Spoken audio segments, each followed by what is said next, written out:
Bismillahirrahmanirrahim. Assalamualaikum warahmatullahi wabarakatuh. Pembahasan Kitab Mukhtasar Jiddan, halaman ke-8, tanda-tanda i'rab nasab. Bismillahirrahmanirrahim. Kali ini kita telah sampai kepada tanda i'rab nasab yang berupa huruf ya. Nah, huruf ya ini menjadi tanda dari i'rab nasab itu bertempat pada beberapa kalimat. Nah, kalimat-kalimat yang memakai tanda huruf ya dalam keadaan nasabnya itu yang akan dibahas pada kesempatan kali ini.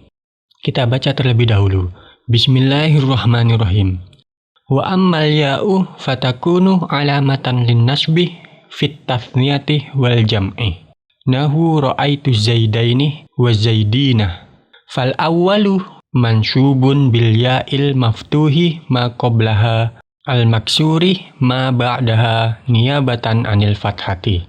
Wathani mansubun bil ya'il maksuri ma qablaha al-maftuhi ma ba'daha niyabatan anil fathati aidon. Wan nunu iwadun anit tanwini fihima. Bismillahirrahmanirrahim. Wa ammal ya'u, dan adapun yang namanya huruf ya, fatakunu maka itu menjadi apa huruf ya tersebut, alamatan itu menjadi sebuah tanda lin nasbih terhadap i'rab nasab fit tathniyati wal jam'i, dalam isim tathniyah atau isim yang bermakna ganda, wal jam'i dan isim jamak, isim yang bermakna banyak. Jadi huruf ya itu menjadi tanda i'rab nasab itu bertempat pada dua tempat. Yang pertama itu terdapat pada isim tathniyah dan yang kedua itu terdapat pada jamak. Yang dimaksud dengan jamak di sini adalah jamak mudzakkar salim. Kata jamak atau kata yang menunjukkan makna jamak yang diakhiri dengan waw dan nun pada akhirnya dalam keadaan rofa'nya dan diakhiri dengan ya dan nun di akhirnya dalam keadaan nasab dan jatnya. Itu yang dinamakan dengan jamak mudzakkar salim. Jadi isim tathniyah dan jamak mudzakkar salim apabila dalam keadaan nasab, dalam mahal nasab itu nasabnya dengan memakai huruf ya. Nahu ra'aitu zaidaini wa zaidina. Seperti pada contoh ra'aitu zaidaini wa zaidina yang artinya saya melihat dua zaid dan beberapa zaid. Di sini yang menjadi contoh dalam mahal nasab itu adalah lafadz az-zaidaini dan lafadz az-zaidina. Yang pertama az-zaidaini itu dibaca nasab karena menjadi maf'ul bih. Maf'ul bih dari fi'il fa'il ra'aitu. Saya melihat. Nah, az-zaidaini di sini menjadi maf'ul bih atau objek. Ra'aitu az-zaidaini, saya melihat dua zaid. Dua zaid itu di situ menjadi objek. Oleh sebab itu, kedudukannya menjadi maf'ul bih. Maf'ul bih adalah sebuah objek dari sebuah predikat. Predikatnya di sini adalah ro'a, melihat. Ra'aitu, saya melihat dua zaid. Nah, dikarenakan menjadi maf'ul, maka hukumnya nasab, tanda nasabnya di sini dengan menggunakan ya. Kenapa menggunakan ya? Karena isim tathniyah nasabnya dengan menggunakan ya. Begitu juga dengan lafadz setelahnya wa zaidina. Az-zaidina di sini juga nasabnya dengan menggunakan ya karena merupakan jamak mudzakkar salim. Dibaca nasab karena terletak setelah waw atof yang tugasnya itu adalah mengatofkan atau mentabikkan lafadz setelahnya dengan lafadz sebelumnya yang bermahalkan nasab karena menjadi maf'ul bih. Oleh sebab itu, kata yang terletak setelahnya dihukumi sama dengan hukum dari lafadz yang diatofkan, yaitu mahal nasab karena menjadi maf'ul bih. Oleh sebab itu, az-zaidina juga dihukumi sebagai lafadz yang dalam mahal nasab atau kata yang harus dibaca mansub, nasabnya dengan ya. Kita lihat perbedaan antara az-zaidaini dan az-zaidina. Dijelaskan pada keterangan setelahnya.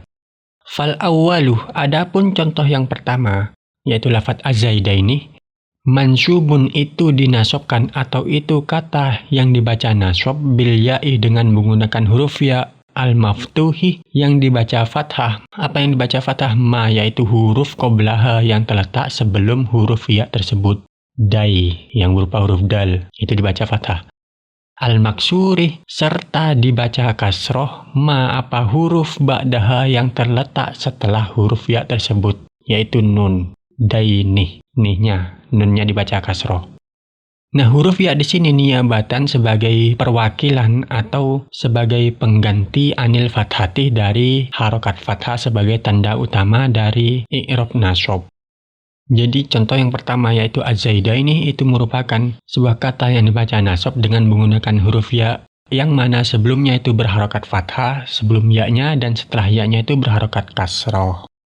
Nah, ya tersebut merupakan sebuah tanda dari i'rab nasab sebagai niyabah atau perwakilan dari fathah sebagai tanda utama dari i'rab nasab. Niyabah ini merupakan pengganti atau perwakilan. Karena di setiap i'rab itu pasti mempunyai satu tanda utama dan sisanya merupakan tanda pengganti. Seperti yang terdapat pada i'rab nasab. Tanda utamanya di situ adalah harokat fathah, sedangkan 4 sisanya yang berupa huruf alif, harokat kasroh, huruf ya, dan membuang nun itu merupakan pengganti dari fathah. Apabila lafadz-lafadz tersebut tidak mampu menerima harokat fathah dalam keadaan nasabnya. Seperti yang terjadi pada isim tasniyah dan jamak mudzakkar salim. Ini nasabnya tidak bisa menggunakan harokat fathah karena mu'rabnya atau perubahan i'rabnya itu bukan dengan menggunakan harokat, akan tetapi menggunakan huruf, yaitu huruf ya. Karena dalam i'rab itu ada kata yang mu'rab dengan harokat dan ada kata yang mu'rab dengan huruf. Nah, yang mu'rab dengan huruf salah satunya di sini adalah jamak mudzakkar salim dan isim tasniyah, yang mana dalam nasabnya itu dengan menggunakan huruf ya. Watsani, sedangkan contoh yang kedua yaitu pada lafadz az-zaidinah, mansubun itu dibaca nasab bil ya'i dengan menggunakan huruf ya al-maksurih yang dibaca kasroh ma apa huruf qoblaha yang terletak sebelum huruf ya tersebut, al-maftuhi serta dibaca fathah ma apa huruf ba'daha yang terletak setelah huruf ya tersebut yang berupa huruf non. Zaidinah. Niabatan sebagai perwakilan, yang dimaksud ini sebagai perwakilan merupakan huruf ya-nya, ya menjadi tanda nasab anil fathati dari harokat fathah sebagai tanda utama dalam i'rab nasab aidon juga. Jadi pada contoh yang kedua, pada lafadz az-zaidinah itu merupakan kata yang dibaca nasab dengan menggunakan huruf ya, yang mana sebelum huruf ya tersebut dibaca kasroh dan setelah huruf ya-nya dibaca fathah dinah. Nah, ya di sini menjadi tanda nasab itu sebagai pengganti atau perwakilan dari harokat fathah sebagai tanda utama i'rab nasab.